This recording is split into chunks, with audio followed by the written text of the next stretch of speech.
All right, everybody. What's up, everybody? This is Jeff Sentell with DogNation.com. It is Before the Hedges, and if you know why I'm smiling, sometimes it's my wonderful kid that's kind of bugging me when he knows 8 o'clock is Before the Hedges time, and he wants to get some screen time on his Xbox Live. We regiment those things in our house, but nonetheless, he was really concerned that he wouldn't get his Xbox time before Dad went live on Before the Hedges. Speaking of Before the Hedges, I'm Jeff Sentell. I'm your tour guide and conductor today on all things Georgia football and Georgia football recruiting. So Rodney White, first one in the house. We're going to talk about a few things today. We're going to go through all our staples. We're going to have online chatter. We're going to look at the Georgia Bulldogs that are current Georgia Bulldogs that are currently trying to recruit Oscar Delp. I think now's the time when Delp's going to do a lot of thinking about his decision. We've got a lot of stuff to talk about. I guess the first things I'll jump to everybody's mind. Let me see if I can kind of head things off at the pass. Is we've got, first of all, Before the Hedges is brought to you by Kroger. What's up, Maurice Carter? And we have, I think this is the first time we've had him on Hedges. This is 2022 running back commitment, Jordan James. And we got a pretty good interview talking about all things his first visit to Georgia, his first visit ever to Georgia, his first visit as a Georgia commitment. A lot of good stuff there. He shares his thoughts on Branson Robinson. And you got to when you listen to this interview, you're going to have to like the terminology and the things he's got going on. And how he kind of describes his time in Athens town. But I think first, I guess I want to mention this because we're going to get to the top targets and we're going to do all that stuff later in the show. But there's one name that you won't see there, but it's been in the news a lot lately. And I think the best thing to say here is wait and see. Let's all wait and see on what's going on with Big Bear Alexander. I'm sure everybody saw the post that went viral. It was on Brandon Adams' Dog Nation Daily. It was on the Dog Nation Instagram account. He's visiting Gunner Stockton. Got to know Gunner Stockton as Georgia commitment a little bit, and he's checking out beautiful Northeast Georgia. And I kind of said when he decommitted that there's a few things going on, and we just kind of need to let those run their course and see if that happens. And I think that's the best way to describe that. I know I'm trying to be, I'm sounding ambiguous there, but that's kind of what this situation deserves. I think sometimes everything doesn't need to be out in the world just yet, especially when things are working behind the scenes. But let me say this, speaking of commitments to Georgia and a guy you haven't heard from yet, and I mean, this is the program known as RBU, and Jordan James committed to Georgia prior to the end of the pandemic. I think he was the last one in the class to actually take his visit to Athens that's committed. We had a good chat with him recently, right on the heels of his great visit to Athens. Let's do this right now. Let's hear from Jordan James. Pay close attention to his thoughts and what he thinks about a major alpha priority running back target, Branson Robinson. It's coming your way right now on Before the Hedges.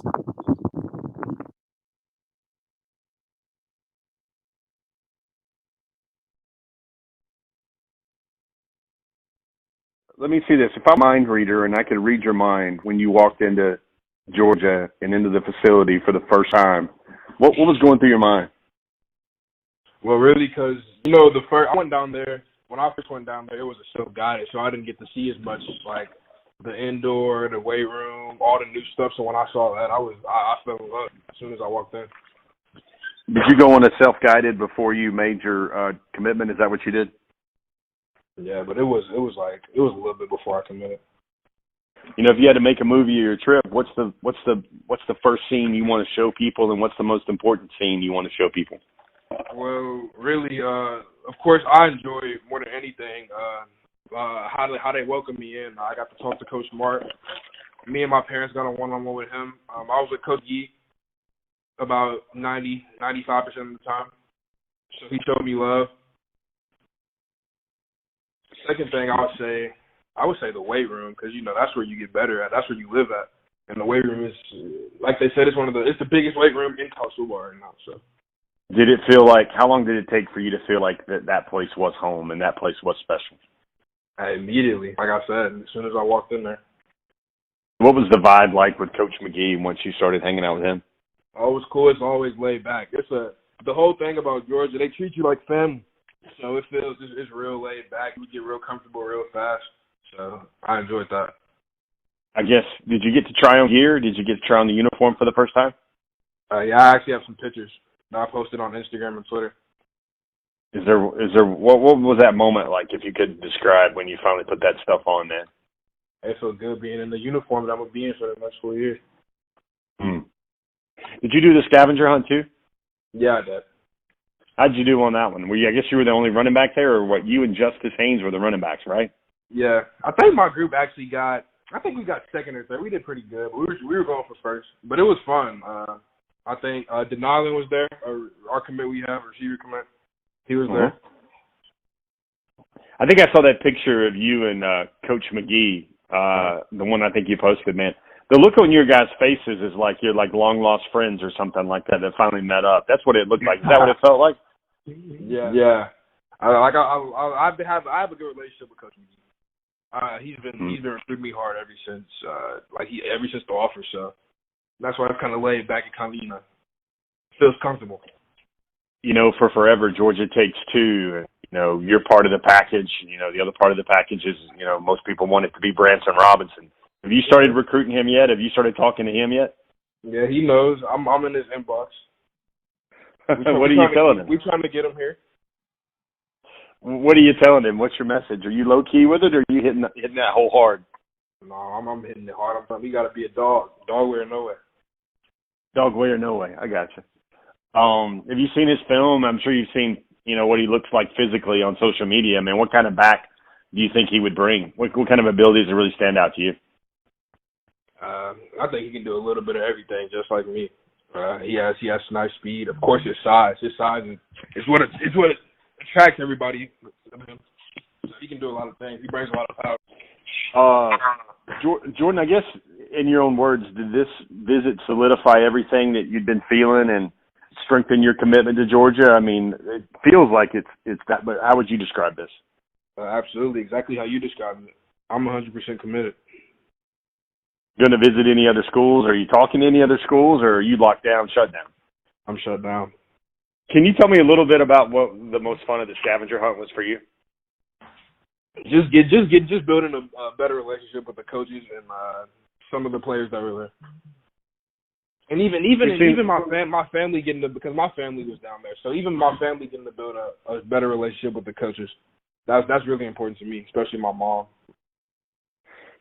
Did it feel like you finally became a Bulldog with this trip, or did you already feel like a Bulldog before? I already felt like a Bulldog before, but I 100% I'm shut down. Where's your height and weight at, Jordan? What are you doing to get your body ready for your final year of high school? I'm working out, grinding. You got to do it every off season. My height was 5'10", 200. Wow. Is that what you want to play at this fall, or get a little bit more weight? I want to get a little bit more weight on me. Do you? Yeah. What was the biggest thing your parents said they were on the ride home that they liked about the trip? What did they say? Because everybody gets in the car and starts talking about everything, yeah. Right? Is that how you guys were? Yeah. Well, my mom loves Coach McGee and Coach Smart. That's her two biggest things, and that's really important to me. So if she's comfortable, I'm comfortable.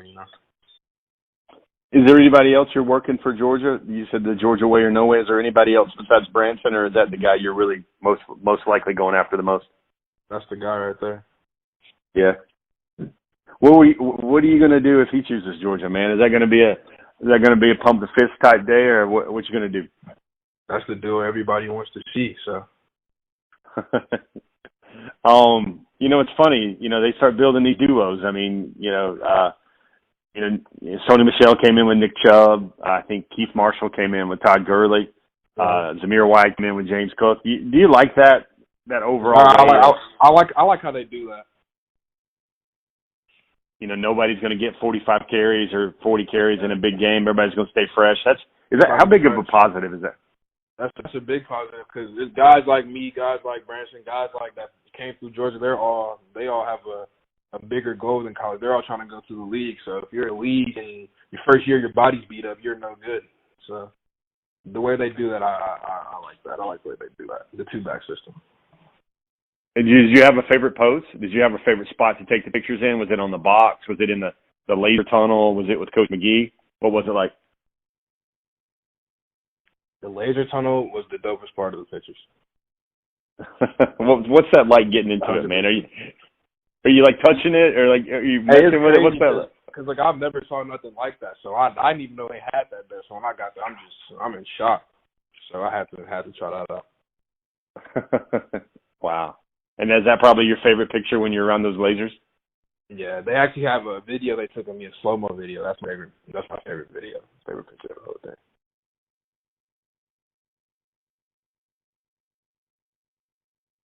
All right, everybody. We changed our venue a little bit. I noticed some of my guys that loyal viewers of Before the Hedges, they noticed that, hey, man, there's a little bit of birds going on, and hey, there's a little bit of this and a little bit of that. So we changed. We went from one location to another. Hope that sounds better to everybody without the wind and the ambient noise. So there you go, guys. That was Jordan James. I think I'm going to tell you what. If you guys can guess a couple of things, when we write the story, it'll be on Dog Nation later. But like I try to do, I try to give you guys content that nobody else has seen before. When this hits podcast form on Spotify, SoundCloud, the Apple Podcast platform. That's stuff that maybe people haven't read before, because I think that's what, as this show keeps evolving in its sixth year, I think that's what it should be. So like last week, Oscar Delp's thoughts after all of his official visits except for South Carolina. He had his thoughts on there. And then we have Jordan James here before it shows up on dognation.com. But I got two things. I'm curious, and I'll be watching out of my periphery. I'll be watching everybody's screen for their comments. But so there are two things that Jordan said. Number one is, well, three actually, about him. I thought everybody's seen the lasers, right? It looks like Tom Cruise in Mission Impossible when there's just an array of lasers. Everybody remembers that old school movie with Catherine Zeta-Jones. I think it was Entrapment, where she wiggles her way through a bunch of lasers. That's what goes through my mind somehow every time I see the laser tunnel for Georgia. But that was interesting. I thought, like, his mom really likes Georgia. I thought that was a good thing. Georgia's definitely won over mom for Jordan James. I think this was a big visit for Georgia for both parties, because Georgia. Now he didn't camp for Georgia, but what he did do is got a height and weight. He was 5'10". He's about 200 pounds. He checked all the boxes for Georgia.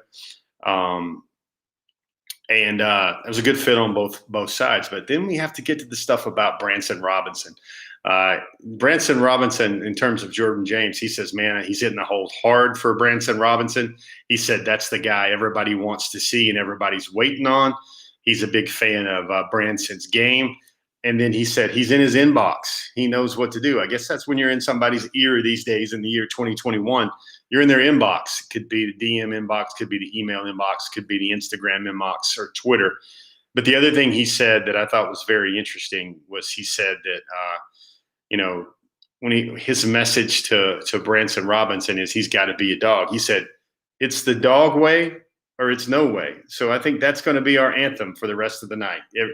Every time you see something you like or you hear something you like, maybe you should say it's the dog way or it's the no way, or it's no way. And I think it's the Before the Hedges way tonight, or it's no way here on Wednesday Night Live here with Dog Nation, brought to you by Kroger. So that's a good opening jump. That's a good first quarter, a good start fast portion of our show. I think a Jordan James interview was something everybody wanted to hear about. I don't know if he's been talking a lot lately, ever since he committed, or especially with a lot of stories. But we were very thankful for Jordan's time. He's a class dude. I really love the program up there at Oakland High.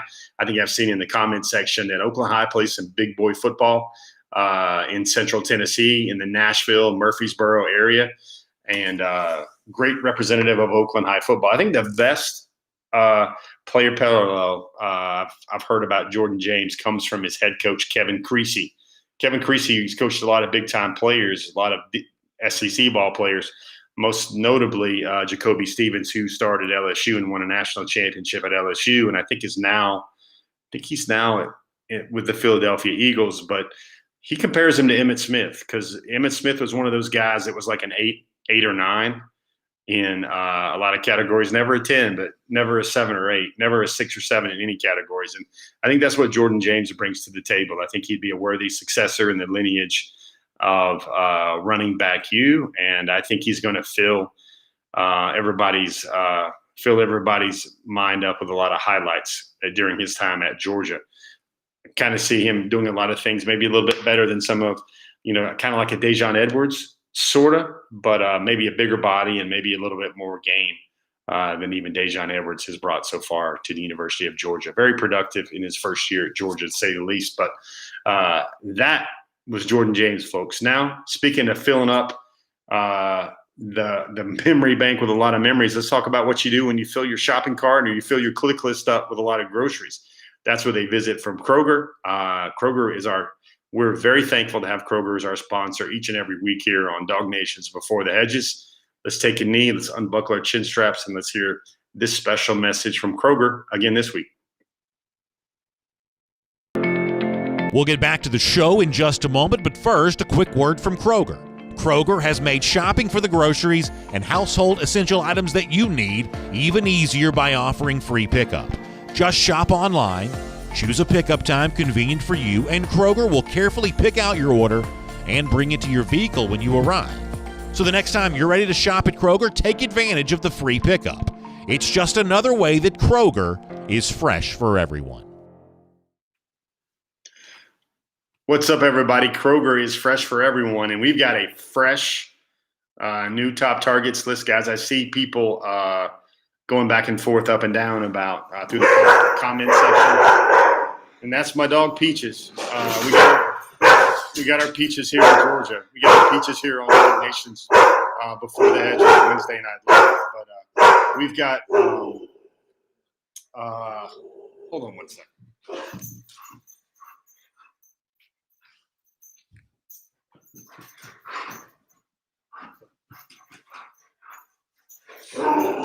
Come on. There we go. That's Peaches. Come here, Peaches. Be quiet, Peaches. Come on. Come on. I tell you what, can't get good help these days, man. Trying to deal with a Labradoodle while we're doing a show. Anyway, this is another week, which means another dutiful, well put together top targets list. Top targets list. Now, Peaches might not be hungry. It sounds like it, Tom Lavelle, but Peaches is actually, when anybody walks by and she's in kind of a snarky mood, I think this 4-year-old puppy dog just kind of does her own thing. But new top targets list this week. Like I said earlier in the show, Big Bear Alexander's name is not on there this week, although there's a little bit of stuff going on. Let's just wait and see if some of that stuff germinates. And it's the time for us to kind of think about Big Bear Alexander again, besides him getting some really cool skiing on Lake Burton. We've got our top targets list. We've got 13 names this week. You're going to see, probably if you're an astute viewer of this program, you're going to see a lot of kind of trending up, trending down. The names at the bottom are kind of like maybe placeholder names. Placeholder names, but we've got Jaheim Singletary out of Robert E. Lee in Jacksonville. I think Georgia's going to really fight tooth and nail to try and pull Jaheim Singletary away from Ohio State. Jaheim Singletary saved his final official visit for Ohio State. And he's been committed to them for quite some time, but that was his first visit. I think right now, if we had to sit there and say who's the ideal running, most important cornerback target for Georgia in the 2022 cycle, I think it's that young man out of Jacksonville, number 12, 5-star athlete, Keon Sabb.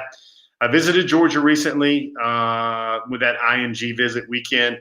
I think Georgia had a good visit. I think Keon Sabb enjoyed his visit, but I don't know if enough happened there. You kind of wonder if other names come into the class, what sort of spot will Keon Sabb have in that class now? After all, if you really look at his film and evaluate him, he might be the type of guy that winds up playing inside the box or an outside linebacker, that sort of thing. rather than a true safety, which is what a lot of folks thought he might be. Number 11 is Dayon Bowie out of Bainbridge. That's the former 5-star decommitment. He's rated as an athlete, but he would be a cornerback should he stick with his initial commitment to the University of Georgia. Can play receiver. He's got the game to play receiver, but I think Dayon Bowie is a guy that his future and especially his greatest earning potential is at cornerback for his professional future. And I would say his greatest name, image, and likeness potential would probably also be in the state of Georgia as well. Also being recruited by Florida and Florida State, Dayon Bowie did go out and visit Texas A&M a couple of times at least. I know he also visited Marquise Groves Killebrew, the Georgia commitment. Also visited Texas A&M as well during the month of June. Number 10 on this week is Kojo Antwi. He's out of Lambert High School in Suwanee, Georgia. His decision is coming up on July the 5th. Kojo Antwi was on our program this time last week on Before the Hedges. Kojo has, I don't know if we don't have this tweet in our kind of content package tonight, but Kojo Antwi has decided no more interviews until he makes his decision on July the 5th. That's his mother's birthday. I think the conversation we had with Antwi on Dog Nation, which showed up on our website first, and then it also showed up on Before the Hedges. I think those were the kind of some of the last words he had to say last Tuesday evening before he shut a lot of things down. Number 9, that's a name. I call him CJ Madden, but his name is Carlton Madden Jr. out of Cedar Grove. Great story about this young man. I think you saw where I saw this guy probably 15, 16 months ago, and I said, man, he's got the game. He just needs to add a lot of bulk to his frame. The thing I'll always think about with CJ Madden is CJ basically peanut butter and jelly sandwiched himself to a Georgia offer. He put on about 30, 35 pounds over the last 4 or 5 months. Changed his body. Didn't really have any junior film because he was ineligible after a transfer from Arabia Mountain to Cedar Grove in Ellenwood, Georgia. And he definitely developed his body. Worked out a bunch of times for Georgia in the month of June. Earned an offer. I do deem that offer to be committable, and we'll have a lot more on CJ Madden. But when you hear about CJ Madden, you want to think about a young man that literally put on about 30, 45 pounds over the last 5 or 6 months, and went from being a type of guy that would be a good Power 5 commitment, maybe in the Pac-12, where he was at Colorado, maybe some ACC schools, maybe some lesser SEC schools. Changed his body, and now at 6'3" and maybe a quarter, 6'3.5", and about 235, 240 pounds. What he can do now makes him a prospect for the University of Georgia and in the upper echelon of the SEC. He's out of Cedar Grove High School in Ellenwood, Georgia. Number 8, this is a guy that, man, I think he might have gotten the most frequent flyer miles this month with all his official visits. Let me see if I can keep up with Tyler Booker. So Tyler Booker went from he took an official visit to Florida. He took an official visit to Oregon. He took an official visit to Georgia. He took an official visit to Alabama. And he also took an official visit to Ohio State. You guys are funny with everything you got going on about the Peaches comments. And Moose Thames, thanks for hanging out. I know you got the College World Series to watch. Moose, man, this might be the time of the show where I speak about nothing but future commitments for the next 37 minutes. I'm sorry we're going to miss you, man. You got to follow that SEC baseball. Tyler Booker is at number 8. Moving on to the list, number 7 on our list, we've got that was the first half of your top targets. Number 7 is Walter Nolan. Walter Nolan was in town at Georgia for the scavenger hunt. I think it was a fantastic visit for all parties. I think Georgia's going to go up and down in this recruitment a lot. I think Walter Nolan is definitely going to be nation's number 1 defensive tackle. And you think about ideal guys. Is it Travis Shaw? Is it Walter Nolan? Can Georgia get back into the mix there with Big Bear Alexander? What's Tyree West's situation? Seems like Aaron Bryant is no longer a possibility for the Georgia Bulldogs as well. At least for this week. So that's a name. Walter Nolan, folks will focus on him. Superior physical specimen. You see him in camps and in one-on-one events, and he's throwing around guys like they're freshmen and sophomores, and he's the senior. Number 6 on the list is Andre Green Jr. out of Richmond, Virginia. Man, very impressed with Andre Green Jr. He's got a lot of things going on. There's Clemson, there's Florida State, there's Georgia, there's North Carolina. Some major schools involved with Andre Green Jr. For the last couple of weeks, though, it's felt to me like Georgia's number 1 alpha, most important receiver target for this class. I think it's Andre Green Jr. Andre Green is 6'3", the things he can do. He can play the X, he can play the Y, he can play the Z. Matchup problem in a lot of areas. And, man, Andre Green Jr. is really wired right. Number 5 is Danny Dennis Sutton. That's out of Owings Mills, Maryland. Rivals has him as the nation's number 1 strong side defensive end. He's a 4-star on the composite. He took a big visit to Georgia in the middle of the month, and I think Georgia hit a home run with that visit. It's really Alabama, Georgia, and Penn State for Danny Dennis Sutton, so that'll be something to watch and monitor there. Number 4 is Travis Shaw. My information leads me to believe it's North Carolina and Georgia, with Clemson in the periphery there for Travis Shaw, but I think it's between one of those 2 schools. Something to pay attention to with Travis Shaw is when he makes his commitment, and if he makes his commitment anytime soon. I think you guys are funny. I think if sometimes this is funny. These comments, guys, are funny, but I think the longer it goes with Travis Shaw, I think the more likely Georgia has an even bigger shot. The quick decision would favor the home school, the school he's been to more in North Carolina, but Georgia certainly has a shot there after a very, very great visit from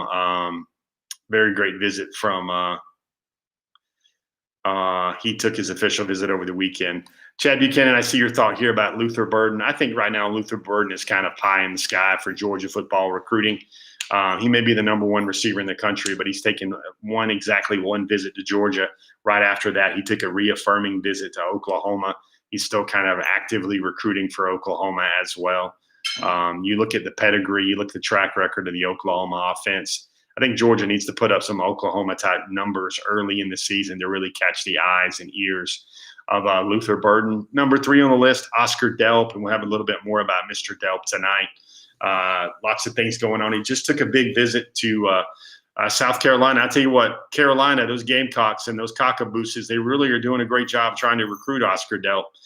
You see everything from the fancy edits with Delp wanted, and you see how I think that one of their 5 points marquee billboards had we want Oscar Delp. A lot of community involvement there. You see maybe a counter punch or kind of another move by Georgia to kind of counter that.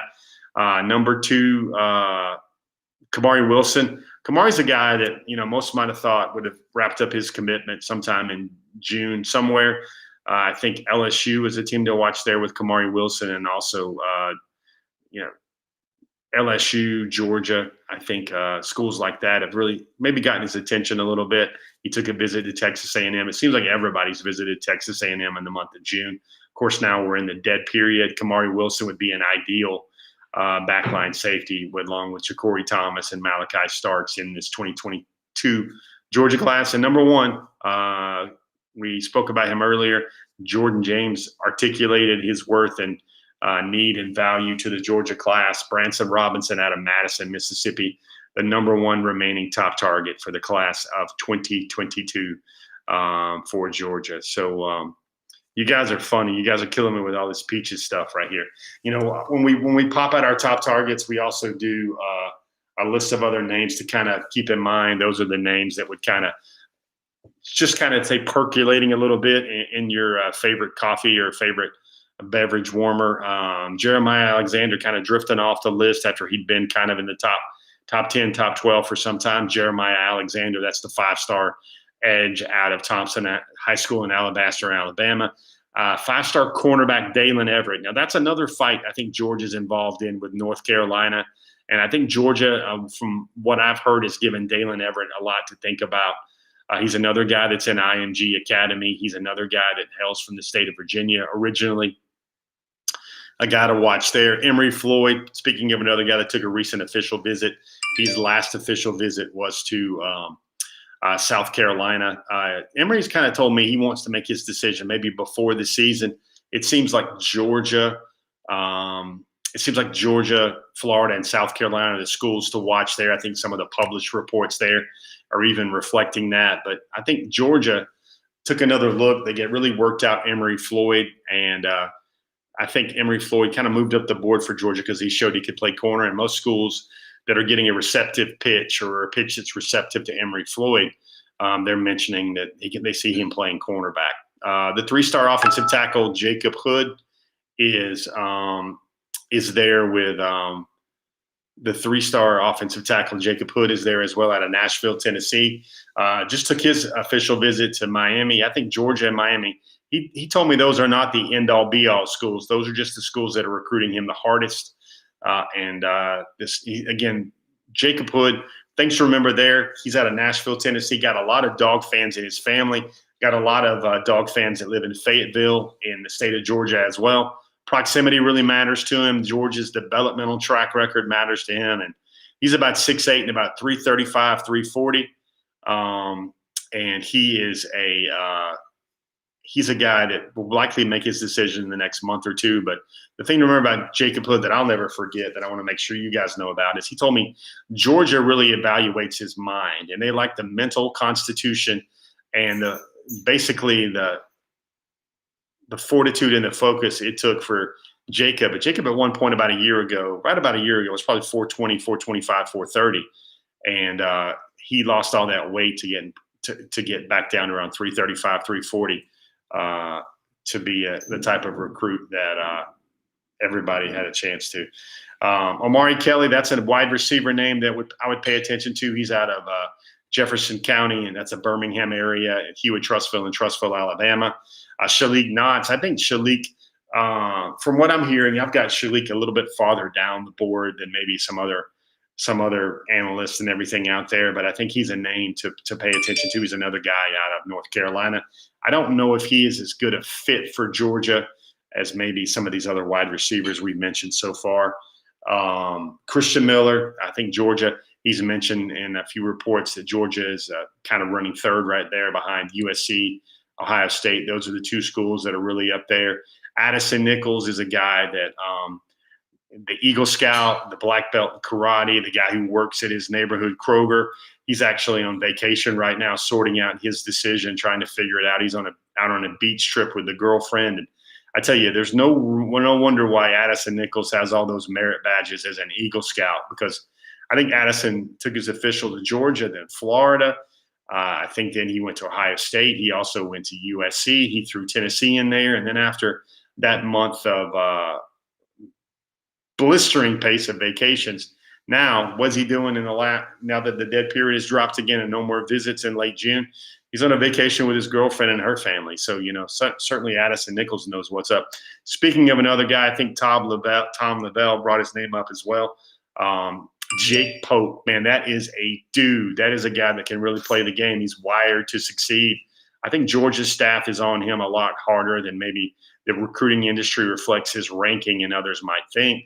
Jake actually gave Georgia 2 unofficial visits during the month of June. He got to see Georgia on the first day when the dead period opened on June the 1st, and then he came back in between official visits and gave Georgia another unofficial visit. And Jake Pope just put Georgia in his Final 5 as well. Shamar Stewart, that's a name that I think Georgia will be fighting Miami for in the long game there. Shamar Stewart, a really talented 5-star edge outside linebacker. I think a lot of people, as he keeps getting bigger, he's like 270-ish and growing. He's the type of guy that can kind of fluctuate more in that Trayvon Walker role than any other role on the Georgia roster and the Georgia defense. Finally, 4-star edge Anai White, Tyke Smith, Mark Webb, DeAndre Swift. Those are the type of anchors that Georgia will have, and to try and aid them as an asset in the recruitment of Mr. White, another highly rated defensive end, outside linebacker type, edge type. Alabama seems like the school that Georgia's really going to have to fight with there for Mr. White. Mr. White recently said that he's going to take some more game visits during the year, and that's how he's kind of going to figure out his process and his decision. We've got a couple of timelines. I know there's a lot of ambiguous timelines floating out there, but the ones that are set, we had one on this list in the weeks prior. That was Quayshawn Sapp. He chose Florida State as expected. Georgia just never seemed like this was the year to get involved with a player like Quayshawn Sapp. They've recruited too well over the years at offensive line. Kojo Antwi, as we mentioned him earlier, he's going to make his decision on July the 5th, scheduled for July 22nd to make his decision. Branson Robinson, he is going to do that on his late uncle's birthday to honor the message, honor the memory of his late uncle who was taken by a shooter's bullet. September 30th, that's Oscar Delp. He's going to make his decision. Maybe no later than that. I know he wants to see some games before he makes his decision. Could be sooner than that. I know he's trying to do that on September the 30th to honor his mother on her birthday.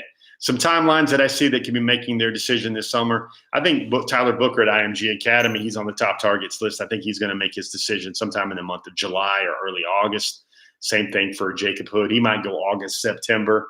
Same thing for Danny Dennis Sutton out of Maryland. Very interesting how Danny Dennis Sutton didn't get back to Georgia after his official visit, but his head coach certainly did. That kind of speaks volumes about how great Georgia's chances are with that. Bryce Dixon, how are you, man? Thanks for showing up on the show. Man, good seeing you, man. Hope you and your family are doing well. And dude, that's just my phone. It just got a life of its own. And then Jake Pope, I think he's going to make his decision fairly shortly as well. Travis Shaw, he could make his decision in the next couple of months. Another name to probably throw in that list right now would be Carlton Madden, and he is on that list right there as well. That's a talented edge out of Cedar Grove High School. So there you go. The breakdown, we do this every week on Before the Hedges. Georgia has 11 commitments. That means there's 3 on the offensive side of the ball. If you can name them really fast with me, let's see how quickly you can do. If anybody, let's test your might a little bit on Georgia's commitments on the offensive side of the ball. You know, you got Gunnar Stockton. You know, you got Jordan James. You heard from him. Tell me who the third offensive commitment is for Georgia in this class. 7 guys on defense, 1 on special teams. Of course, that special teams commitment is Brett Thorson out of Australia, who will make his visit to Georgia. Hopefully, with COVID in the mix, he'll make his official visit to Georgia sometime during the season. Of course, that's going to depend on the laws in Australia for coming in and coming out and matriculating in and out of the country. 2 commits and beyond the SEC footprint, 9 inside the SEC footprint. The 1 5-star commitment now is Malachi Starks. Been talking to Malachi a lot lately. I just want to make sure you guys know what a good dude he is. One of the things I try to do at Dog Nation is not just write about the guys that could come or might be coming or might be deciding, but I want you guys to know about the guys that are firmly on the way, locked down, stay down with Georgia as well. I think it's important to write about those guys as well and not just the guys that could be committing to the University of Georgia as well. Guys got a lot. It's funny. I see a lot of traffic here about Peaches. I think Peaches just kind of stole the show for tonight's show a little bit. I almost lost it there when I was looking at the feed. Excuse me, of all the comments on Facebook and also all the comments on YouTube. How, earlier Peaches came running down the stairs. Of course, I had to move inside because of rain and also the wind. But and then Peaches started barking, and everybody's like, "Feed the dog, Jeff." And then when my family got home and someone fed the dog Peaches, I cannot believe you guys picked up Peaches kind of slurping down that dog food that was brought at Kroger, to say the least. Her favorite brand. Maybe we'll get her a segment here sometime during the Peaches aisle here on Dog Nation's Wednesday Night Live Before the Hedges. But couple of things. I think now's the time to jump into the online chatter. That's what my good buddy Brandon Adams called it. Online chatter is just things that are going on in the world of Georgia football recruiting. Let's start with, I think today was Delp Day, where I think 3 or 4 tweets came from Georgia players today, kind of recruiting Oscar Delp. If you look at there, this is from Jordan Davis, Big 99, kind of the founder of the feast right now for Georgia football and Georgia football recruiting. Delp is a dog. That's the hashtag, eyes on it. And then he tagged Oscar Delp in the tweet. And then you got tight end tough. You got John Fitzpatrick doing the same thing.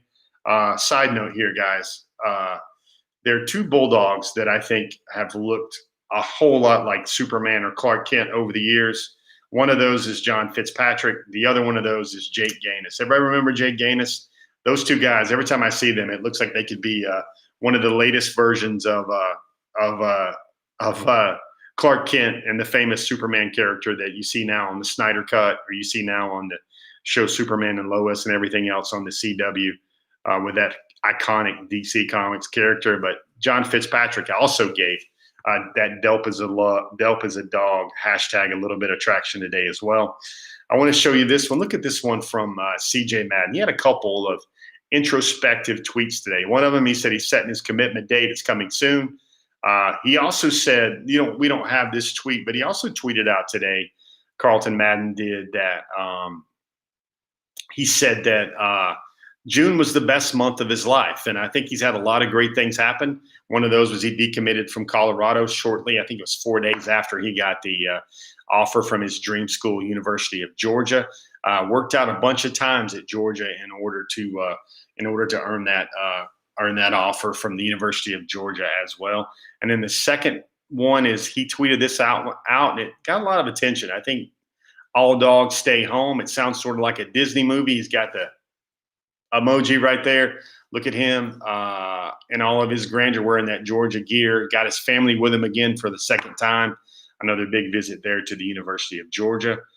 Should Georgia land Carlton Madden Jr., that would also go very well in terms of giving another reason why talented 2023 cornerback, Big Play K is what I call him, Kyan Lee, would also want to really strongly consider Georgia as well because he already likes Georgia a great deal.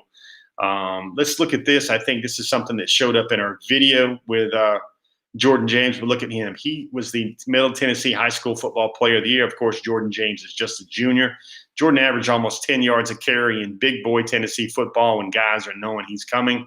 I'd expect him to have an even better year as a senior.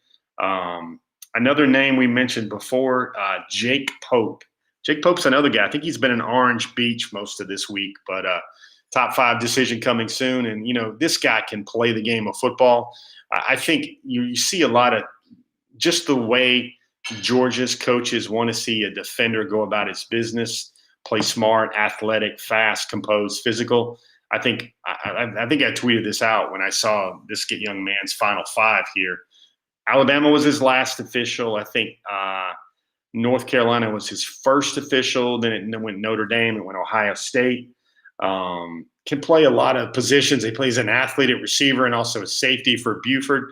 Rookvang, I do not think Jake Pope is overrated, but I think that school that gets him, any one of these 5, and these are some really big boy schools, as you can see here, I think the school that gets him would be doing the Ric Flair strut after they get Jake Pope. Really big fan of his game, the way he's wired, the way he realizes that stars don't matter, the way he realizes that this is a very big, important decision of his life, and he's leaning on his faith. Speaking of a safety that will light you up, check out this clip. I've been hanging out and talking to Ja'Cory Thomas a lot over the last 4 or 5 days. Check this one out. I asked him to send me a clip of it. He thought what was his best highlight on his tape. And Lewis Seen hosted him on his Georgia official visit. And I tell you, Ja'Cory Thomas happened really fast. He camped on the 3rd, I believe, earned the offer, came back a couple days later, took his official visit, and he basically was a Georgia Bulldog from that point on. He said from the time he worked out, he knew he wanted to be a dog. Silently committed. He was silently committed for about 2 weeks before he made the public declaration to choose the University of Georgia.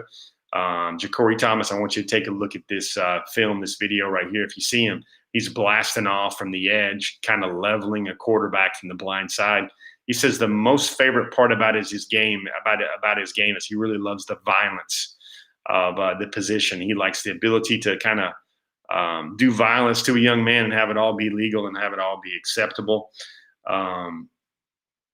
That's Ja'Cory Thomas, now an ideal kind of safety, kind of star hybrid for Georgia going forward. Pierce Spurling, let's take a look at Pierce right here. So Pierce, we wrote about him on Dog Nation today. It had a little bit of stuff about Archie Manning. This is part of the Georgia scavenger hunt. And if you look in that picture, you're going to see Lawson Lucky, who's another Georgia legacy. That's the son of Mike Lucky. You see Kirby Smart. You see Todd Hartley. You see, now this is what was very interesting about this tight end group, which actually won the scavenger hunt. The tight ends had Todd Hartley, who went to Georgia, now coaches at Georgia. And then you had a pair of fathers, and I believe also their wives. They all met at Georgia. So they had, I think Pierce called it money, how they had so many guys stacked in their favor when it was and how the scavenger hunt worked. I think if you guys want to know about it, what you started out with, and they give you a note card, and it tells you the places you got to go see, go to the rock wall, go to the foam pit, go to the fountain, go to the arches, go to the Ramsey Center, and kind of take a picture and pick up an envelope that had your name on it. You go through all that. You can do it in any order, but once you get all your stuff put together, you go back to the recruiting lounge, you put your puzzle together, and you saw that Pierce Spurling in the tight end room won that one. Another guy that was there on the scavenger hunt, probably the biggest visitor of the weekend, especially since he's a 5-star and uncommitted. This was Walter Nolan. Also, one of the things you had to do is you had to tweet out a picture, and that's Walter Nolan there with Kirby Smart. You see that gentleman in the back doing this right there? I hope you guys get a chance to see him. That's a pretty big pickup for Georgia recently. That's David Cooper. Everybody calls him Coach Coop. He was at Florida as a personnel recruiting director, and then he was at Louisville. And then after a short stay at Louisville, Georgia came and hired him this summer. David Cooper is really, you talk about Nick Williams and how Georgia's trying to replace a guy like Nick Williams. I think David Cooper is going to be part of that answer there in terms of a really strong track record and a really good record of working with players, establishing really good, strong lines of communication, and also send the right message for a school and its brand to top prospects as well. I love this tweet here from Danny Dennis Sutton. Look at this mindset. This is a young man out of Owings Mills, Maryland. Number one defensive end in the country on Rivals. I think he's probably somewhere around top 40 on the composite. Danny Dennis Sutton says he will be the best college football player one day. Just watch. I think if Danny Dennis Sutton can simply be the best college football player on his program and in his team, that would be amazing. And that would be first-round status, much less if he does it in his conference, much less in all of college football. I see a bunch of great questions. Let me finish out this. I want to finish out this journey right here. Here's a tweet from Coach Coop as well. I just mentioned Coach Coop. Look at this. It's a marathon, not a race. Got 3 dogs. Kind of looks like a 3-dog night right there on that tweet. Basically just kind of describing what recruiting is going to be like. I want to show you, this is a guy that I wrote a lot about recently because I think he's a very special football player. That is A.J. Harris. There was a ringing endorsement from J.C. Horn, who is standing to his right in this tweet. This is the father, Daniel Harris. Now, A.J. worked out with J.C. Horn, the top cornerback picked in the 2021 NFL draft, the number 8 overall selection. And J.C. said he reminds him of himself. He said he's ready to play in college football right now. A.J. Harris still has 2 more seasons of high school football to go. And he said that, A.J. was working out with NFL players, and J.C. said that if no one told you that this kid was a high school kid, everybody would have thought that he was another NFL player or another highly rated college player. You look at that guy on the left right there, that's Micah Parsons, who went to Penn State, now predicted by now picked and playing for the Dallas Cowboys. Micah Parsons, that's one of those things. You guys remember that from that year, the Justin Fields year. He was another 5-star when Georgia signed the nation's number 1 class. It was just going to be really hard for Micah Parsons to ever come down south because one of the things, he really doesn't like the heat. And he says there's something different about that blazing southern heat. But they definitely were impressed by A.J. Harris. I think A.J. Harris is down. Sounds like he's not down to any schools, but it sounds like the 4 schools standing out is you've got Clemson, you've got Georgia, you've got Ohio State, and you've got Notre Dame.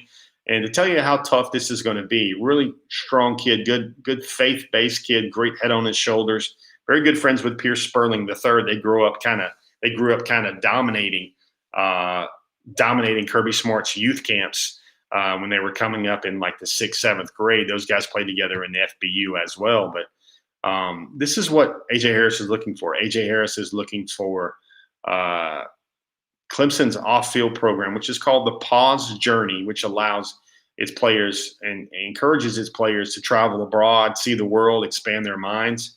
AJ spent most of his life in Germany because his father was in the service and he was stationed overseas. And he's basically been all across Europe. And he's kind of got a worldly view of all this stuff. Won't get too high or get too low with any of these travel or any of these visits. But he wants that from Clemson. He wants to be coached by a guy like Kirby Smart. Really strong relationship there with Kirby Smart. He had wanted the offer from Georgia for all those many years. And now that Georgia has offered him, he wants to make sure that Georgia knows that he deserved that offer and he was worth that offer. And then he wants to be coached by the defensive backs coach. He's kind of a guru, Kerry Combs at Ohio State. Loves the way he was taught and loves the way that coach vibe he had there with Kerry Combs. And, of course, Ohio State is just pilfering the league and just peppering the league with lots of first-round DBs, of course. And then the final thing is he would like to get a degree from a place like Notre Dame. Very, very impressive player, and that's a recruit that I will be fascinated to watch his journey. And then finally, look at this tweet here from Justice Haynes. Clemson waits to offer all of its marquee impact targets. And the first running back that Clemson offered in the 2023 cycle was Georgia legacy Justice Haynes. And I think that was a big offer for Justice Haynes. He basically verbalized that a lot. And I think Clemson also recently, right after that, also offered Richard Young. And when you guys talk about the 2023 running back tandem for Georgia, I think the ideal pairing, if Georgia could land those guys, would be a Justice Haynes and a Richard Young. And now Clemson's in the race for both of those guys as well. So lots of stuff going on there. Some good chatter. I know you guys got all your Peaches jokes in. I'm gonna take some time for a bunch of questions. Let me see. I think I saw one from Bryce Dixon I wanted to get to, and this is about maybe 2 or 3 minutes back, but you wanted to know what I thought about name, image, and likeness.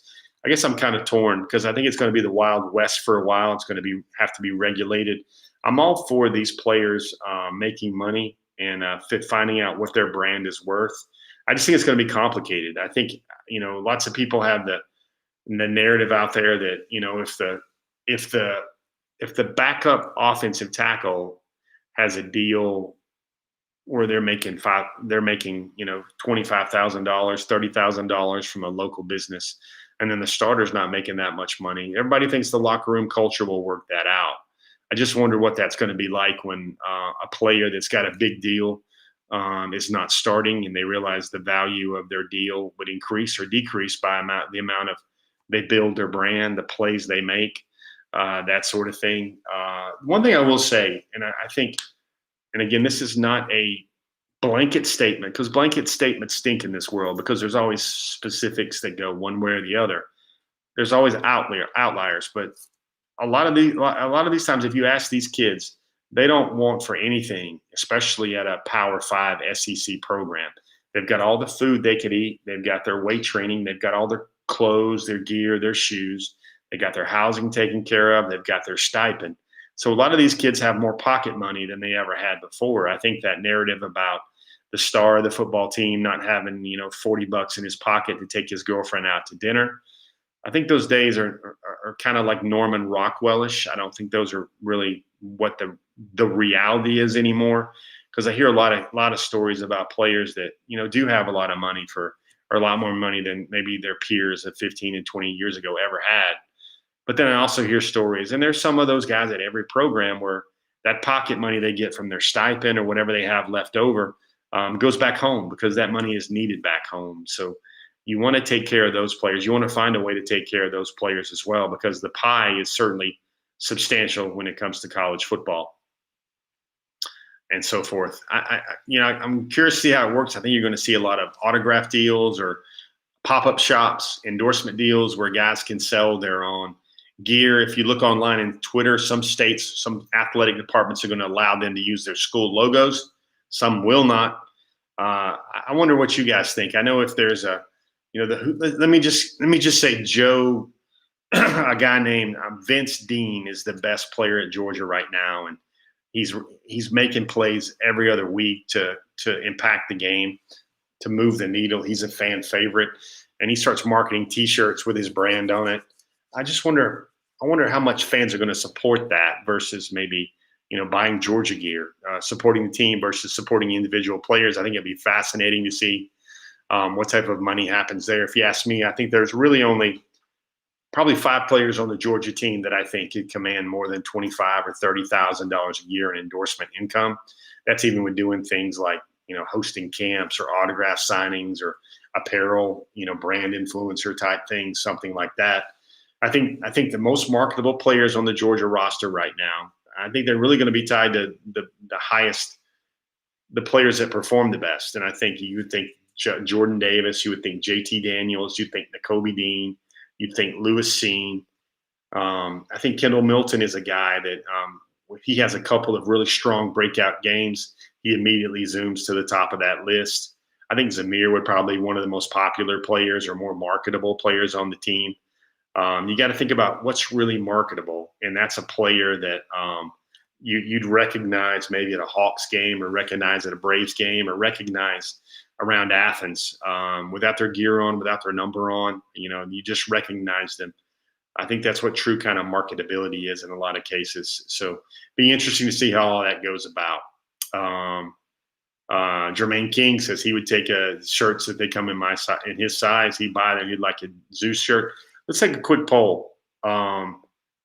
Let's say everybody on the Georgia team had gear available, or there was a way for you to maybe get an autograph or a picture at an autograph signing somewhere in your local community.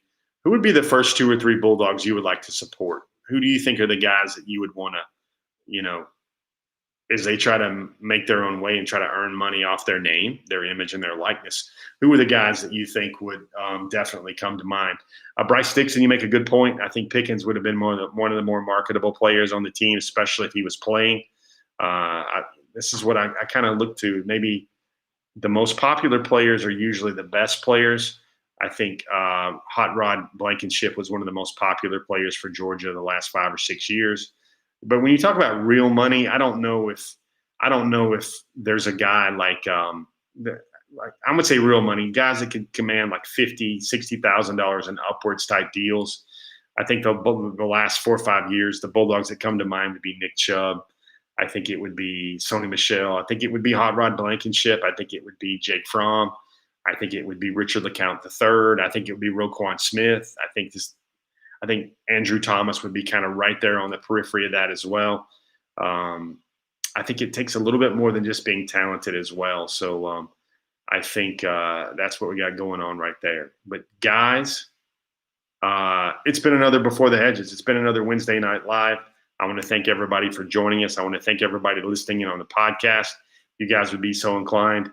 I'd like to, send a like, send a share, tell somebody about Before the Hedges every Wednesday night. Tell them to make it a part of their Wednesday nights as well, even when the College World Series is on. Of course, our program is brought to you by Kroger. Our special guest tonight, our special guest interview was Jordan James. And the catchphrase that you should have in your mind all week is Jordan James said it. He said it's the Georgia way or no way. And he's really hoping Georgia can finish the deal with Branson Robinson. That's a guy, if he chooses Georgia, would be highly marketable as soon as he becomes a Bulldog with this name, image, and likeness stuff, because that guy's already got a built-in following, to say the least. Guys, it's been another night. I'm glad Peaches provided some comedy relief. I'm Jeff Sentell. Thanks to everybody for joining us. It really means a lot to me that you guys can be anywhere and you chose to be here hanging out, learning about Georgia recruiting. I mean that from the bottom of my heart. Tomorrow we've got Before the Hedges. Tomorrow night we've got Dog Nation Daily with Brandon Adams. I know that'll be another quality program as well. Hope everybody has himself a good night, a good week, and a good weekend as well. I'm Jeff Sentell. Take it easy, everybody. Stay blessed. Tell everybody that you love them, and we'll see everybody again on the pages of dognation.com. Peace, everybody. Take it easy.